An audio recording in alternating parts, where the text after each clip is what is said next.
চিপাঝাৰত চৰকাৰী প্ৰাথমিক বিদ্যালয়ৰ প্ৰধান শিক্ষকৰ দুৰৱস্থা। মদ খাই বাটতে পৰি থাকিল বিদ্যালয় প্ৰধান। চিপাঝাৰৰ গৰুকুটি নিকটৱৰ্তী ২ নম্বৰ ঘাটৰাক প্ৰাথমিক বিদ্যালয়ৰ প্ৰধান শিক্ষক ৰোহিত চন্দ্ৰ দাস এগৰাকী। সহকাৰী শিক্ষকৰ অভিযোগ মতে দৈনিক বিদ্যালয়লৈ এইদৰে নিশাসক্ত হৈ আহে বিদ্যালয়ৰ প্ৰধানগৰাকী। আন দিনাৰ দৰে আজিও নিশাসক্ত হৈ বাটতে পৰি থাকিল এইজন ৰোহিত চন্দ্ৰ দাস। সাংবাদিকৰ প্ৰশ্ন, আপুনি মদ খাই আহিছে নেকি? অকপতে স্বীকাৰ কৰিলে, হয় তেওঁ আজি অকণমান খাই আহিছে। মদ খাই আহিছে নেকি? খাইছোঁ। বেছিকৈ খাইছে আজি? ক'ত খাই বেছিকৈ খালে? য'ত হ'লেও খাইছোঁ আৰু।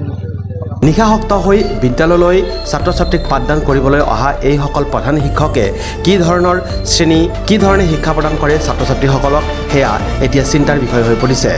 একাংশ চৰকাৰী প্ৰাথমিক বিদ্যালয়ত ছাত্ৰ ছাত্ৰীৰ সংখ্যা দিনক দিনে হ্ৰাস পোৱাৰ এইসমূহো একোটা কাৰণ বুলি সচেতন মহলে জানিবলৈ দিছে।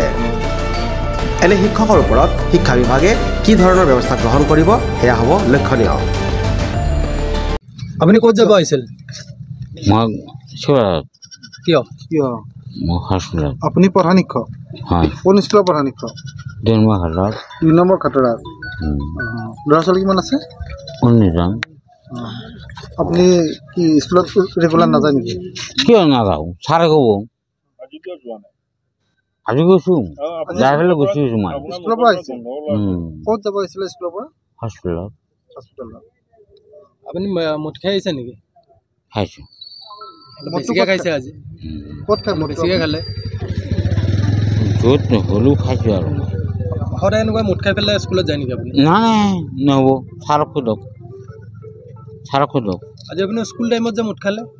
নাই, সেই টাইমত নাখাওঁ মই। স্কুল টাইমে এইটো টাইম?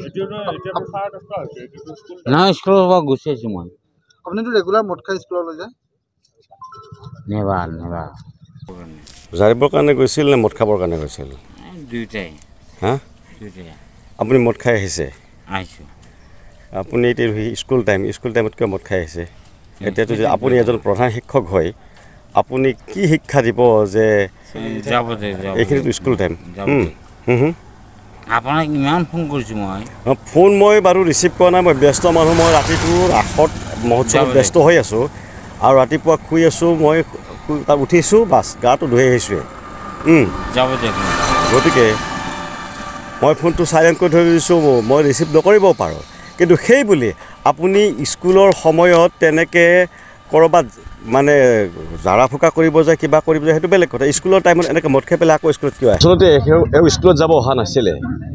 আমাৰ স্কুলখন এইফালে চাপৰিৰ ফালে, আৰু এওঁলোকৰ গাঁওখনৰ পৰা নেক্সট গাঁওখনত আমাৰ স্কুলখন।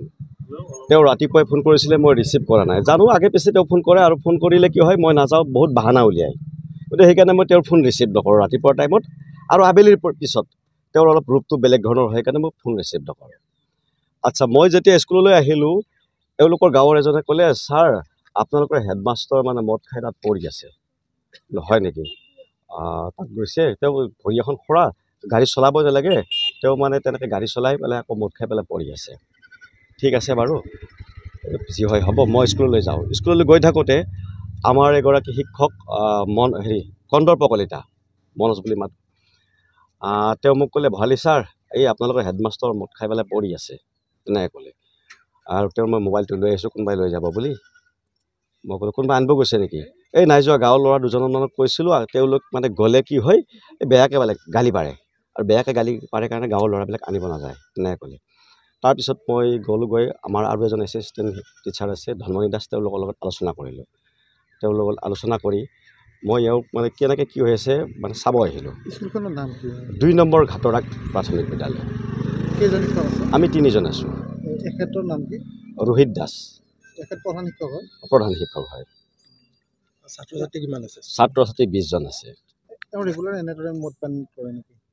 এইটো নিত্য নৈমিত্তিক ঘটনা। যদি মানে মদ পানী নাখায়, তেনেহ'লে তেওঁ হাত ভৰি কঁপিবলৈ ধৰে, আৰু কেতিয়াবা স্কুললৈ মদ খাই যায়, এইটো হয় একেবাৰে খাটাং। আৰু যিদিনাখন মদ খাই যায়, সেইদিনাখন মই ইয়াক মানে মোক ভয় কৰে, যথেষ্ট ভয় কৰে, আঁতৰে ফুৰে। ছাত্ৰ ছাত্ৰী মদ খাই শিক্ষাদান দিয়ে নেকি? শিক্ষাদানে তেওঁতো ক্লাছ নকৰেই বুলি ক'ব পাৰি।